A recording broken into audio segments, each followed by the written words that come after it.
यहाँ पर आपको अपडेट करें, पेशावर के इलाके माट्रोखेल में पोलियो मुहिम के खिलाफ साजिश बेनकाब हो गई है और पुलिस ने बच्चों से बेहोशी का ड्रामा करवाने वाले मुलजिम को गिरफ्तार कर लिया है। मज़ीद तफसीलात जानते हैं इस रिपोर्ट में। गुज़श्ता रोज पेशावर के इलाके माट्रोखेल में अहले इलाका ने मरकज़ सेहत पर हमला करते हुए वहां जलाओ घेराव किया और उसे आग लगा दी थी, जिसके नतीजे में इब्तदाई तौर पर बताया गया कि 100 से ज्यादा बच्चों को पोलियो वैक्सीन पिलाई गई, जिसके बाद उनकी हालत गैर हो गई। बच्चों के बेहोश होने की जारी वीडियो बनाए जाने का मंजर खुशकिस्मती से कैमरे की आंख ने महफूज कर लिया। एक वीडियो में पोलियो वैक्सीन पीने वाले बच्चों से एक शख्स पश्तो में ये कहते सुना गया कि तुमको गलत कतरे पिलाए गए हैं, मगर बच्चे इस पर हंसते हुए दिखाई दिए।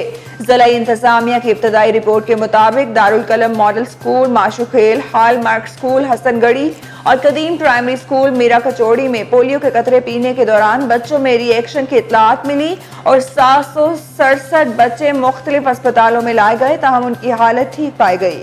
अस्सलाम वालेकुम, एम न्यूज़ के साथ मैं हूं हिना महमूद। रिपोर्ट आपने देखी। न्यूज़ स्टूडियो से फिलवक्त इतना ही। मज़ीद खबरों की अपडेट्स के लिए देखते रहिए एम न्यूज़ HD और हमारा फेसबुक पेज लाइक करना ना भूलिएगा और साथ ही आपने सब्सक्राइब करना है हमारे यूट्यूब चैनल को।